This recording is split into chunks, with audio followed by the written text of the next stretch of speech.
બથ ભરી. પહેલા તો પ્રહલાદને ચિંતા થઈ કે આ થાંભલામાં હરી આવ્યો હશે, ત્યાં ભગવાનને કીડીઓની હાર દેખાડી કે બેટા ચિંતા નહીં કરતો, હું આ થાંભલામાં આવી ગયો, બથ ભરી લે.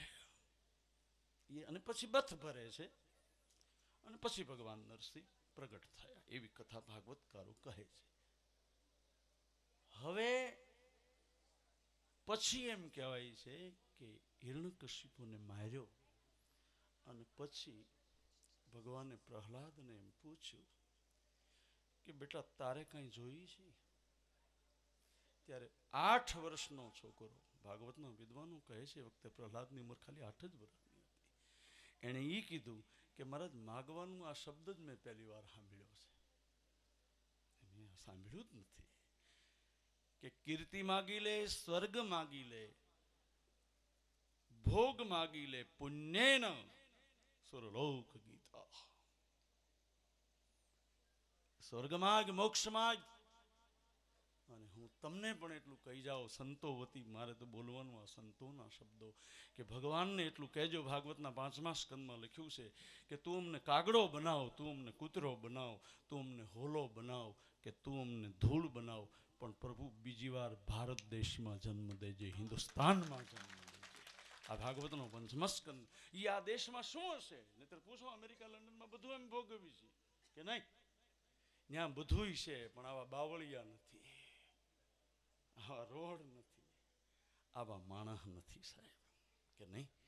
બાકી વિદેશમાં બધું છે, શું નથી? પણ પ્રહલાદજીને કીધું કે હે પ્રહલાદ, તાર માગવું એ માગી લે. ત્યારે પ્રહલાદે કીધું પ્રભુ બસ એટલું જ માગું કે તમે મારા પિતાને માર્યા એ મારાથી જોવાનું નહીં, એટલે હે પ્રભુ મારા પિતાને મોક્ષ મળશે કે નહીં મળે? પ્રહલાદ પિતાનો ભક્ત હતો. લોકો એમ કહે કે પ્રહલાદ એના પિતાના વિરોધમાં હતો નહીં, એના બાપે જે કીધું એ બધું એણે કર્યું. એમ કીધું કે આને કૂવામાં નાખી દો, સર્પથી મરાવી નાખો, તો એ પ્રહલાદ હામું ન બોલ્યો. યુવાનો બરાબર ધ્યાન આપે કે વડીલોનું કીધું ભલે ન કરે, પણ વડીલોને સાંભળે.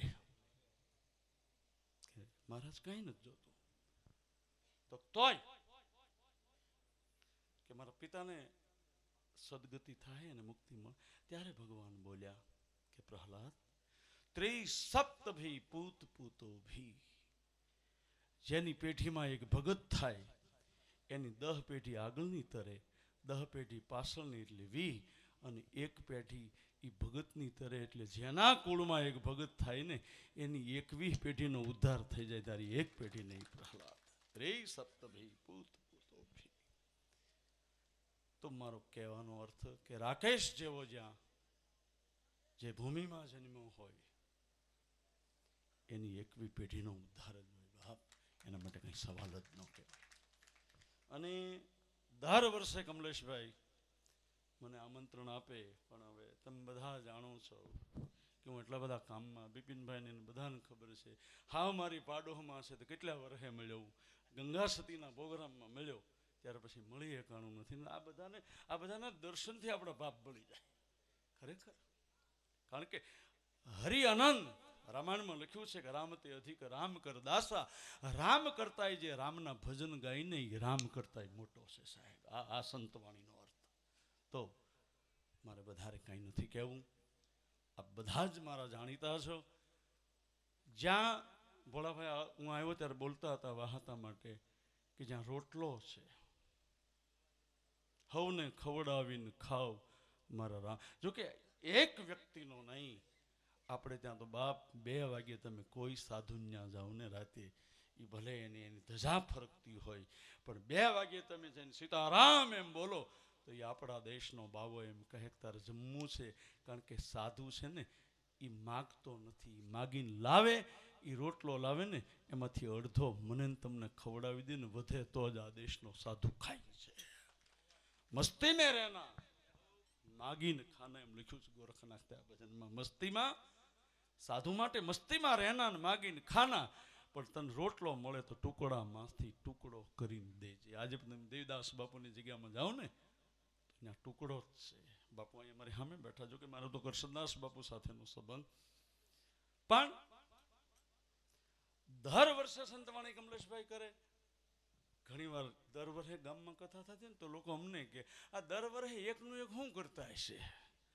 પછી હું કહું કે બેનો બપોરે જમ્યા પછી વાસણ બપોરના ઉટકી નાખે, હાંજના સાંજે ઉટકી નાખે. પૂછો નહીતર 8 દી રહેવા દે ને રવિવારે જ ઉટકતા હોય, રજાના દી શું વાંધો પડે. પણ જો ના ઉટકે તો એને ડાઘ પડી જાય. એ માણસના જીવનમાં જો સંતો દ્વારા આવી સંતવાણી ન હોય ને તો એનું જીવન ડાઘવાળું થઈ જાય. એટલે સંતવાણી, એટલે વાસણને ઉટકવું જ જોઈએ. ભોળાભાઈ ઘણા મને ફોન કર્યા, પણ બાપ રાકેશ જેવી વ્યક્તિ અને ભાવડી સતુરી અહીંયા તો લગભગ બધા જ મને ઓળખે છે સાહેબ. પણ મેં કીધું મહાતા ભીખાતા અપાતા ઉનડાતા કુટુંબમાં આવા બધા છે જ.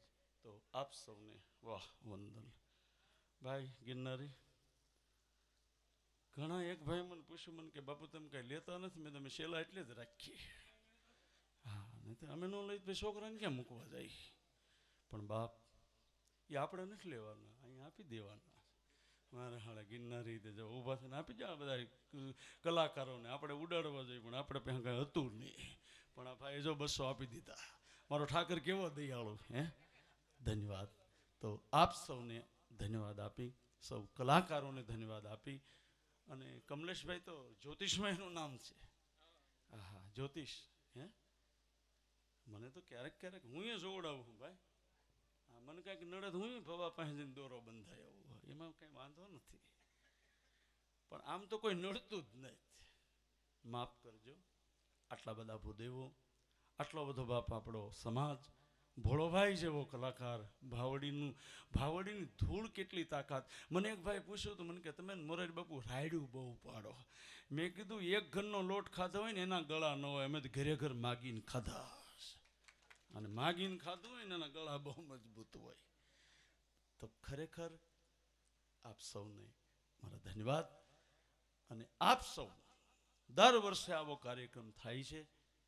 તો જેમ પ્રહલાદની 1મી પેઢીનો ઉદ્ધાર થઈ ગયો ને મારા બાપ, એમ આપ સૌની પેઢીઓ તરી જાય.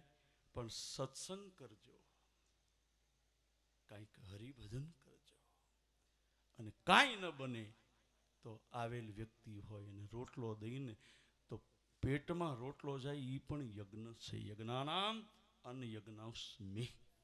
તો આપ સૌને મારા વંદન, આપ સૌને ધન્યવાદ, સૌ કલાકારોને મારા વંદન. અને રજા લઉં કારણ કે મારે સવારમાં પછી કથા કરવાની છે. એટલે આ તો ભોળાભાઈનો આગ્રહ, મને તમને મળવાની ઈચ્છા હતી. તો આપ સૌને પ્રણામ, ધન્યવાદ. અસ્તુ.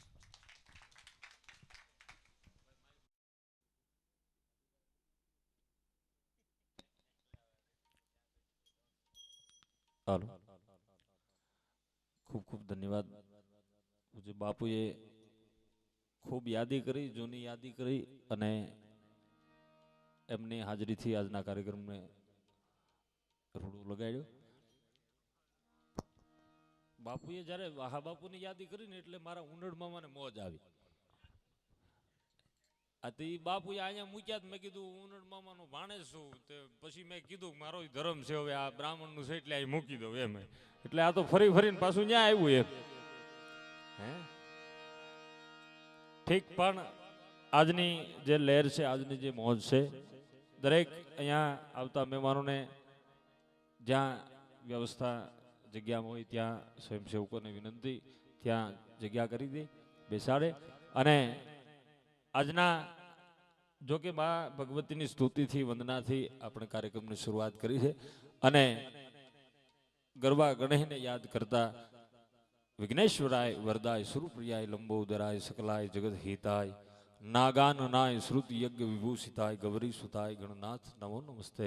એવા ગણપતિ દાદાના એમને યાદ કરતા હું વિનંતી કરું ભાઈ પરેશભાઈ વડિયાને કે ગણપતિ વંદના આગળ મોજ આવે એવા ભજનિયા લઈ અને આપની સામે રજૂ થાય. પરેશભાઈ વડિયા.